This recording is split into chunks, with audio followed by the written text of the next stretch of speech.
Hey, it's Pastor Mark, and I'm back to spend just these few minutes with you. This time is designed, supposed to be for our youth, but everyone is welcome to be here. We're playing this before the service, usually when a Sunday studies time would have been happening. And we're using this to try to really remember, and especially at this time when there's so much disjointedness, to really bring us together and realize, especially when it comes to our faith, that we follow one book, we follow one story.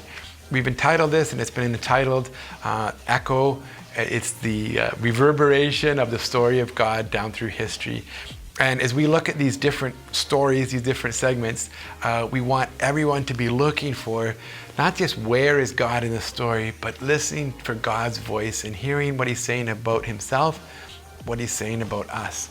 This is from Genesis 11, chapters 11 to 18 and verse 21, and it's talking about the covenant. And this is a powerful story. All the stories are powerful, but this makes a lot of sense if you've never thought of how God interacts with his people. So listen up, this is going to be a good story.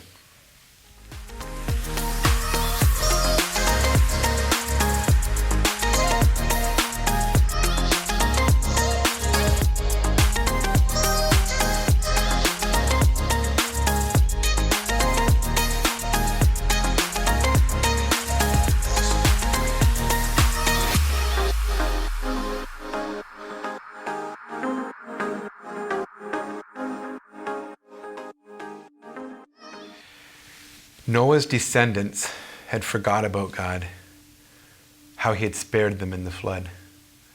They made plans to construct a great city out of brick. They said, let's build a monument and let's do it to ourselves. This monument that reaches to the heavens to just show how great we are. God saw how the people were gathering together to honor themselves instead of him. At that time, everyone on earth spoke the same language, so God gave the people different languages to make it harder for them to join together in rebellion. He scattered them all over the earth. A few generations later, God made a special promise to a man named Abram.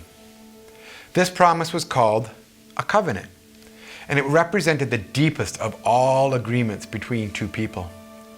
God made this covenant with Abram. This is a covenant. I will make you the father of a great nation, famous throughout history. I will bless those who bless you and curse those who curse you. I will bless the entire earth through your descendants. Listen to that again. I will make you father of a great nation, famous throughout history.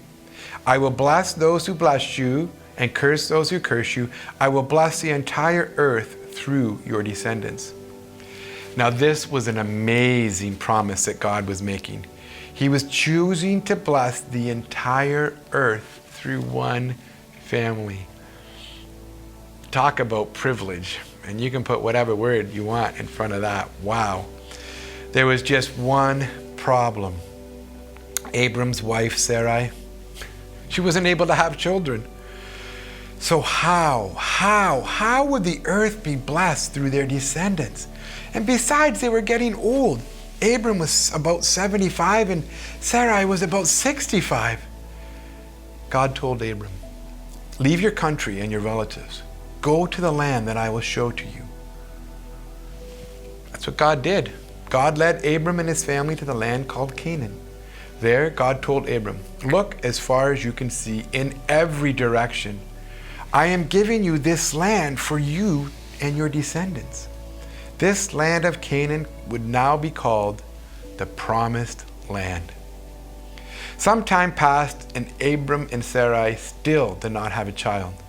Abram asked God, what good are all of your blessings if I don't even have a son? I'm getting old, and soon I will have to give my inheritance to one of my servants. God replied to Abram, no, you will have a son who will inherit everything that I have promised you.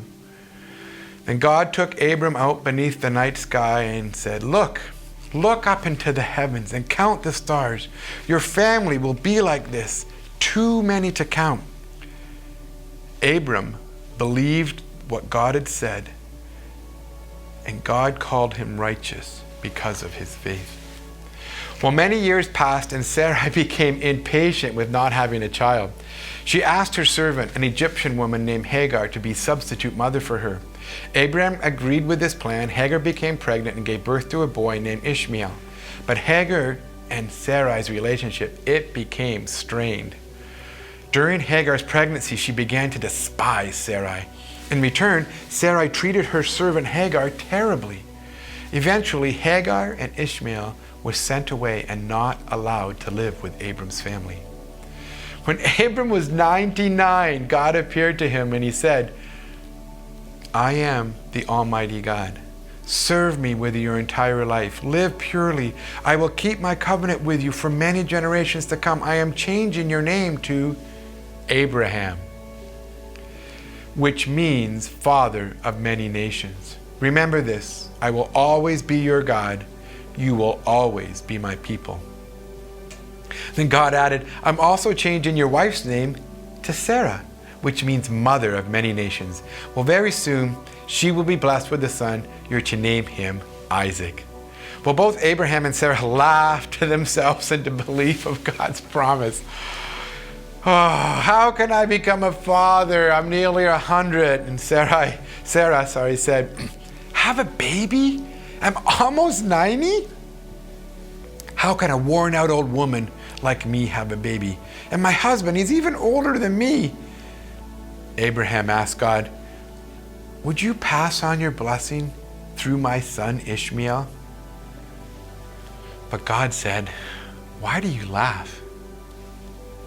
Is anything too hard for me? About a year from now, you'll have a son.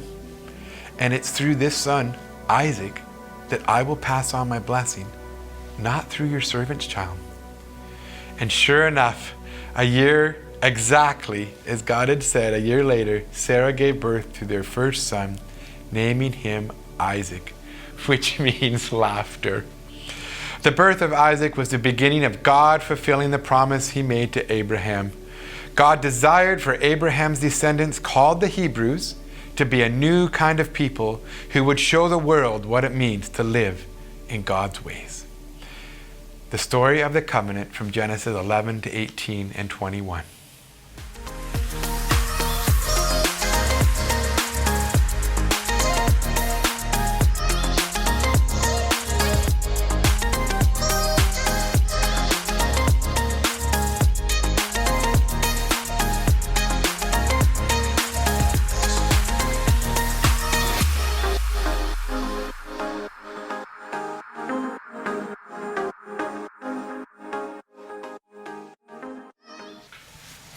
Well, again, a famous so-called story from the Bible, but at the same time, do we understand and then did we actually listen to it? So why did God stop the people from building this monument to themselves? I feel like so much of the Bible, so much of the New Testament is talking about working together and coming together. So that's what God's people were doing. Listen to the story.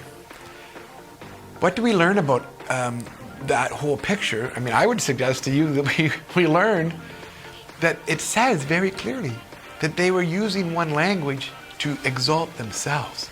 God was helping them. So the biggest part of this story is, of course, about the covenant. And God, what we learn about that. What do we learn about Abraham from this story? What do we learn about Sarah? The fact that they changed their names. Where do we see in the story that Abraham struggled to believe this promise? And why did God call Abraham righteous? What do you think it means to be righteous? You know, back in the day, I'm showing my age, that's one righteous dude. And you're like, what? Righteous is a powerful, a strong word. And God calls Abraham that. A simple question, but in one sense complex. What was God's relationship like to Abraham? I think we might see this in previous stories. God walked with Adam and Eve in the cool of the day in the garden. God spoke. We see this over and over again. What was God's relationship like with Abraham? Why do we call this special promise that God made with Abraham a covenant? And how is it special? Remember the covenants from before? Noah's covenant, remember these? What did God promise to Abraham? I read that out 2 times in the story. Favorite question, if you had to wait 25 years for a promise of God's to come true, would you still believe it? Oh, so many good stories there. Did you hear anything that reminded you of previous stories? I try to make that connection every time. And what did this promise, what did this covenant tell us about God? As you spend time, again, please look on the website if you want the questions. Echo the Story is on there too, of all these different ones. We're going in progression. If this is your first time joining us, you're going like, I still don't get this. It's the story of God, and we're looking to hear God in this. The reverberation, the echoing of God speaking to His children. As youth, as young adults, as the people of God, for others who are watching now, just jump in and take part in that. We'll see you next time.